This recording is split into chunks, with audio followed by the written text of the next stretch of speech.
here are the 5 biggest reasons why agencies can't scale in 25. So guys, I get a lot of comments, a lot of DMs, and people come to me with a lot of different issues. I also mentor about 20 different students right now.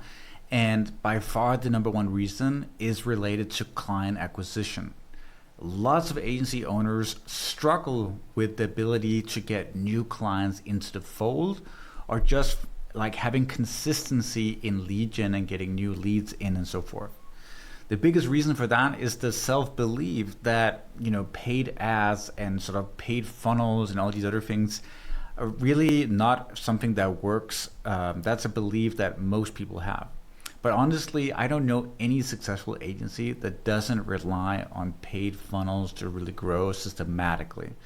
We can deploy money into one area, into one little funnel, and out the other side comes primed and ready to buy prospects. But it's only really possible if you do everything in the right way.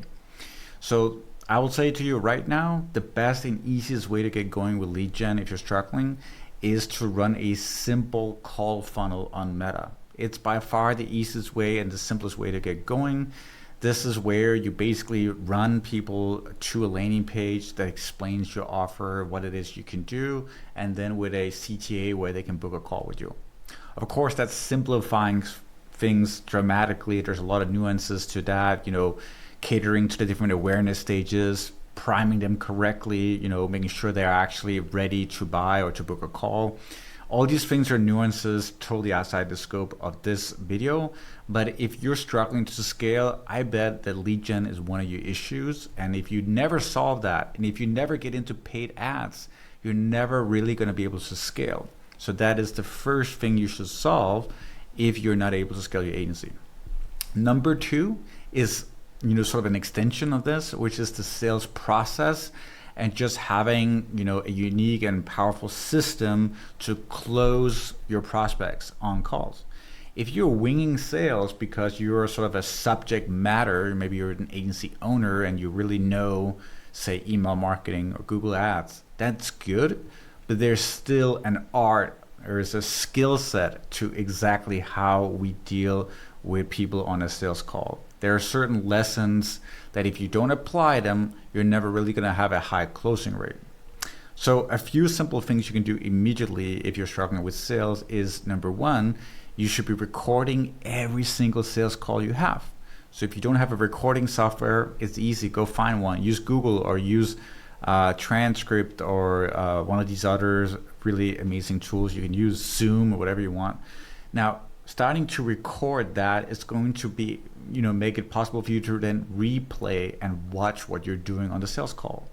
And if you then have some kind of framework to work by, and sort of like apply your specific frameworks within that call, then what you can do is you can jump in and watch the recording and see how you did based on that framework.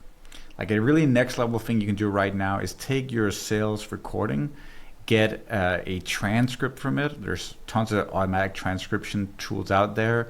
If you load your sales call into most video recording softwares, they will do a transcript. And then what you can do is you can take that transcript out of the sales call, and then you can do a ChatGPT or custom workflow where you teach it what is considered a perfect sales call. And then you can get the AI to analyze it using that framework, and then it will show you where you went off track, what you're missing, and what you're not doing correctly. So an easy way to improve your sales process is doing that. If you want a lot more of that, by the way, if you want a complete sort of A to Z guide on sales, you can check out the link below where I have a full sales course if you're interested in that, right? But no matter what, you can do what I just told you and you'll get value. Number 3, it's sort of like a lack of processes and SOPs in your agency. What that really does is it forces you to commit a lot of manual hours to everything, and you're probably swamped. You're in client fulfillment. You're just working your ass off, maybe 60, 70 hours a week. And a lot of that is due to a lack of processes. We really need to create an SOP for everything so that it can be learned and taught to other people, to AI, we can automate things and so forth. But if we don't have processes and standard ways of doing things, then it would be impossible to automate it. It would be impossible to get AI involved, or it would even be impossible to get other people to do it because they don't know your sort of set of rules for how to do things. Now, what I really recommend is get going with Notion or Google Docs, or wherever you want to get things hosted, and create all your SOPs for every single process. How do we do sales? How do we do marketing? How do we do client fulfillment? If we're offering Google Ads, how do we audit a Google Ad account? What weekly optimizations do we do? What monthly optimizations are we doing? And once you have everything in your company written down in SOPs, now you can start to hire people. That will be easy for them to follow your rules. And secondly, what you can also do is you can start creating AI agents. You can set up automations for a lot of these things, because an automation only works on rules, and you have rules when you have SOPs. So it's really, really important. And right now you might be saying like, that sounds amazing and I have some SOPs, but you're probably pretty far from having everything automated. And you're probably also a bit overwhelmed right now, which is one of the reasons why you don't have the energy, the stamina to actually implement all these processes in your agency.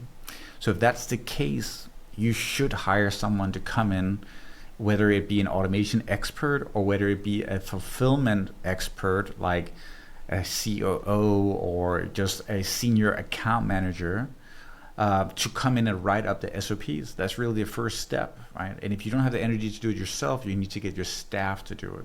Otherwise, you're going to set yourself up for failure. Writing SOPs can be very easy, by the way. You can also, again, ask ChatGPT and other AI tools to write out the SOPs. You can record a memo, you can record a video, and you can use that as a foundation for how to write SOPs. And again, you can make an SOP for how to make an SOP as well. And once you've fed that to the AI, it will understand exactly how to take a voice note or a Loom recording and turn it into an SOP. So right, it's really, really important to make things easier for yourself. Now, going a step further, number 4 is having just wrong pricing, incorrect pricing for your agency services, and thus also serving the wrong type of businesses, also known as ICPs. So if you don't have the real ideal customer profile locked in, and you're just taking any person that comes to you, it's impossible to create SOPs. It's because there's going to be like a dentist client, and then there's an e-com client, and then there's like a conference client, and they have completely different needs when it comes to, let's just say, Google Ads, for example, and their account structure and so forth. So it's really important that you create your SOPs.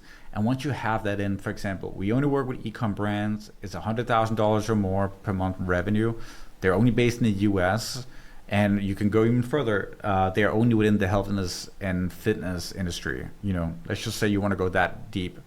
Now, when you have that in place, you can understand how you should be doing your fulfillment. You can write your SOPs, and you can also understand your pricing. Pricing is very much attached to what you do for your clients, right? And there's a huge difference between serving a dentist client and an e-com client in terms of how much work there is in the actual, let's say, Google Ads account every month. So get your ICP right first, like your ideal customer profile. Then you understand how much work there is involved. That's number 2. Then you can do your pricing.